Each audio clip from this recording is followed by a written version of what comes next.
So your pipeline creation rate is sort of the earliest, clearest warning signal, about next month's bookings and if they're going to hit or miss. And so when you track it weekly, you stop guessing and you start managing, the one thing you're in control of, which is the future. And so I'm going to show you how to analyze this so you can spot, rep inconsistencies, seasonality, and then channel issues before, they cost you real revenue. And so here we have the, by week, but also what I wanted to show is by rep and then a percentage. For channel issues, if you can learn how to do this, then you can easily do a lot of different metrics. And, to save time, I'm not going to show you, 20 different ways to slice this data. But once you learn once you learn how to do it here, then you can slice it on any of these different variables. And so this is the spreadsheet here. If you want this file, there's a link to download it. But it's a very in-depth file, and you might not have something that looks exactly like this, but to follow along, just download this. There's a link in the description, or just shoot me an email. And if you need some help recreating something like this in Service Titan or whatever service you're using, these are all just custom fields, and so you can easily recreate this. And if you wanted to, you could also have a person, like a secretary or an assistant, create this for you. Okay. So what we need is we only need to create 2 columns in this data set, which is the pipeline created amount and then the week. So which week was it created, essentially. And to create the pipeline created amount, I'll read you the formula, but I've already done this to show you the end results.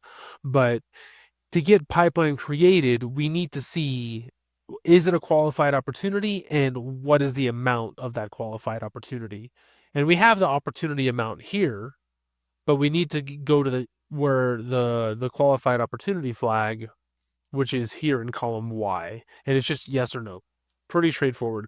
So if yes, then give me the opportunity amount. So equals, if way over here, if this equals, don't forget your quotations because it's text. If it equals Y, then give me this. Otherwise, give me nothing. Make it a blank. And so you can see that it's matching. And then finally, we need to do the qualification week, which is just so you can do the same thing. If Y, then give me the week number or the start of the week.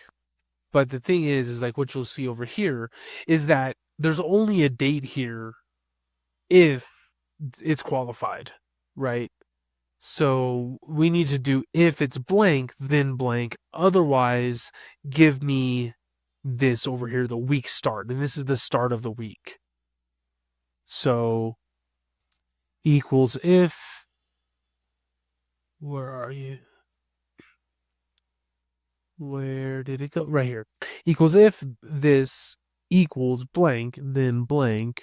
Otherwise, give me, where's the week number? I think it's further over here. Week start here, column G. And you can see that these are the same. It's a number, but if I change it to a date, you'll see that all of these are equal.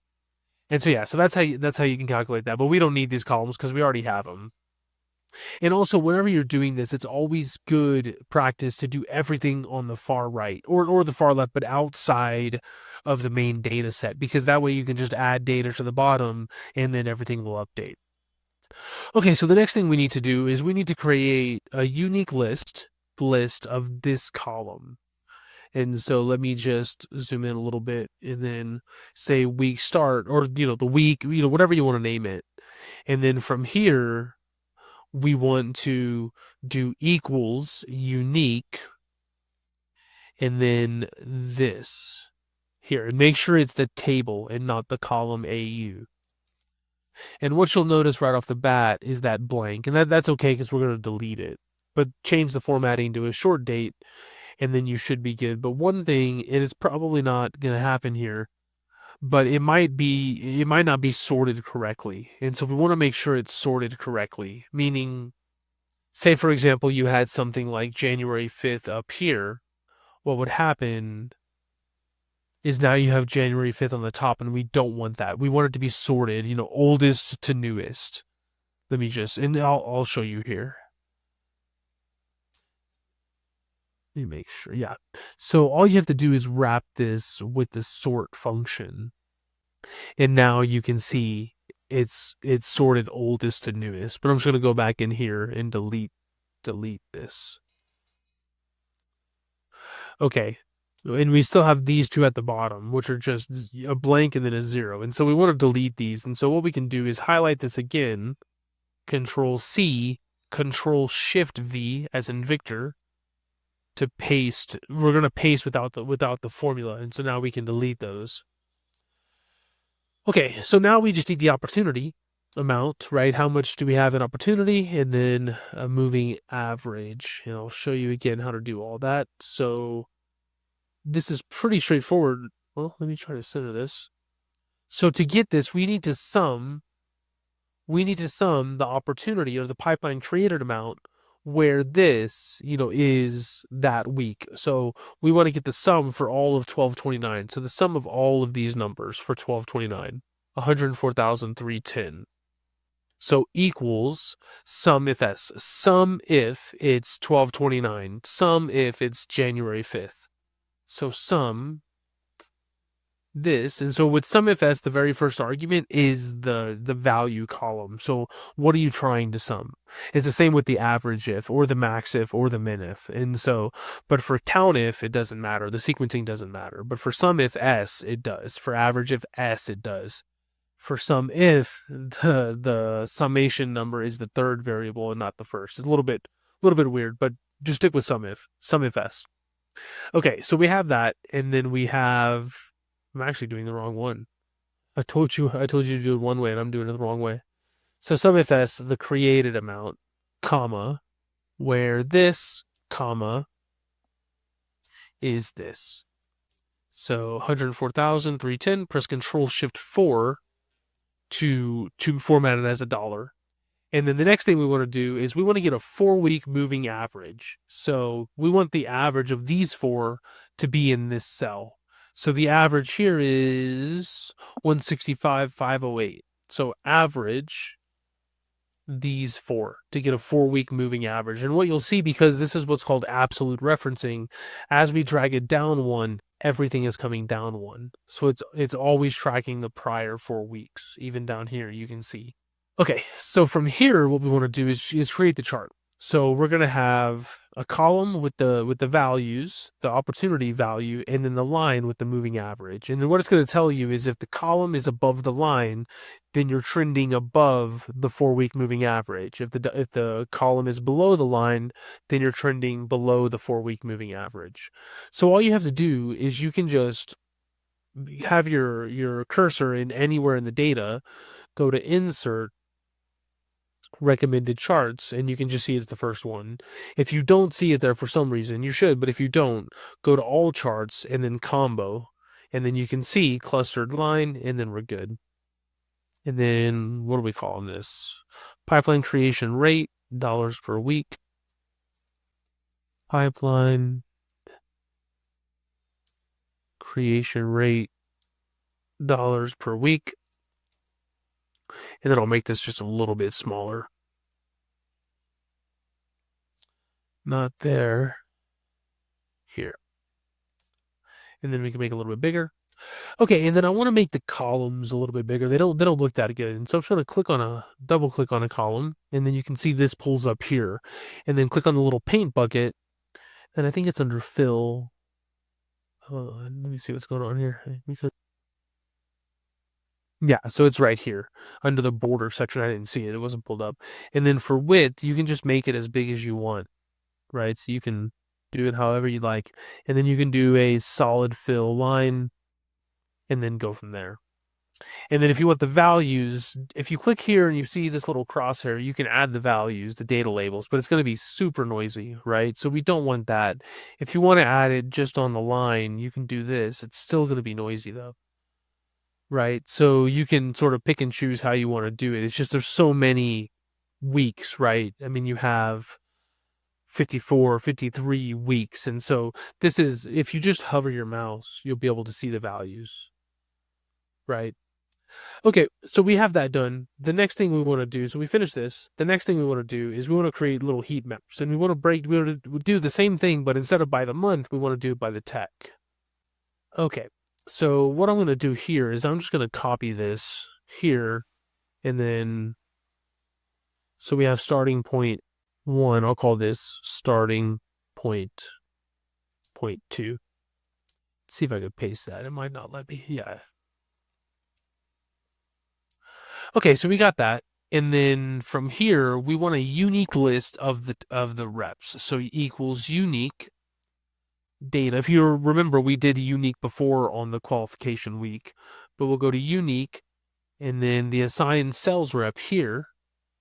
And then one other thing I'm going to do is I'm going to sort this just like we sorted before, just so we can make it alphabetical.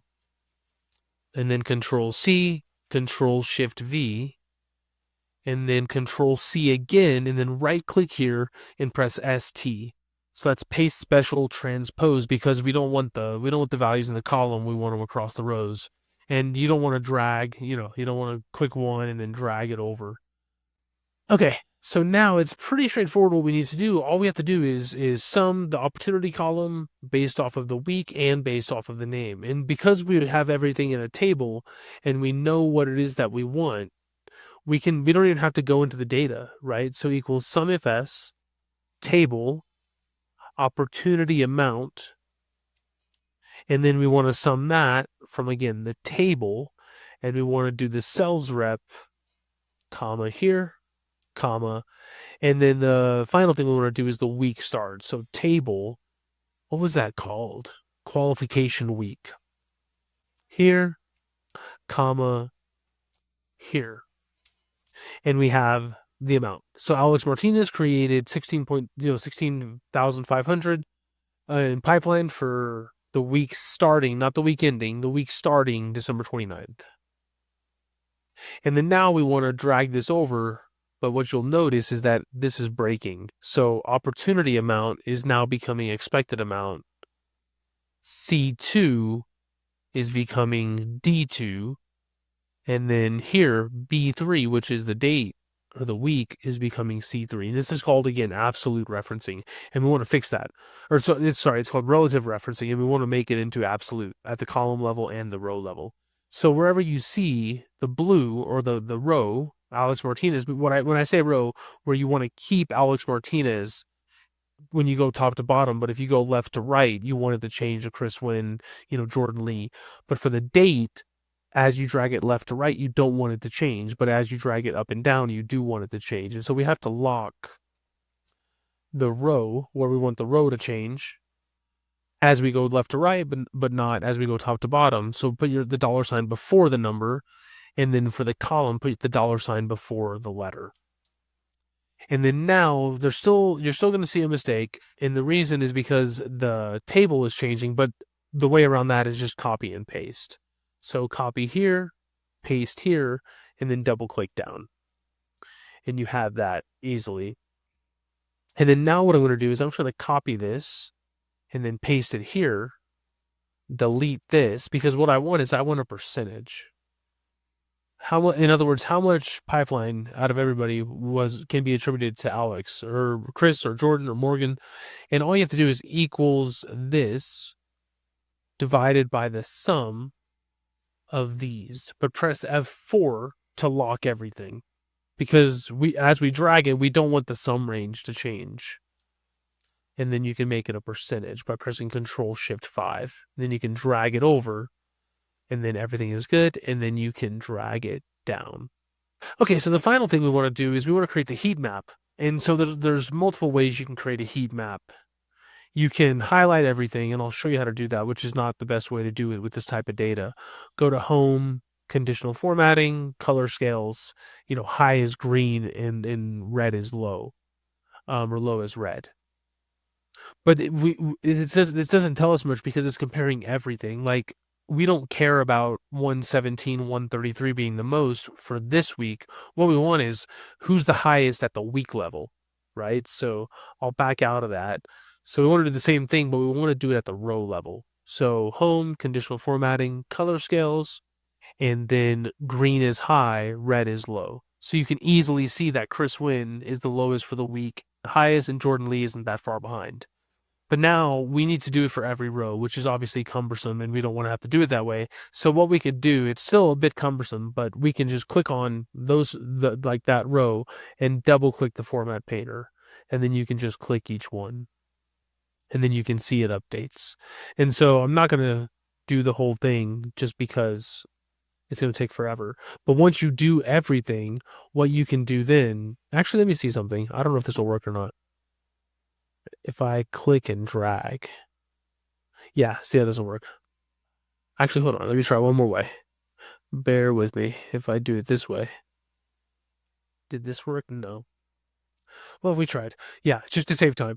And so then once you do everything, you can like highlight the whole range. You can click on the format painter, and then when you click here, it will match at the row level, right? And so you can see how, like in this example, 21 is like orange, but down here 6 is orange, right? Meaning it's doing it at the row level. But anyways, that's all I have for this video. And so if you have any questions, just let me know.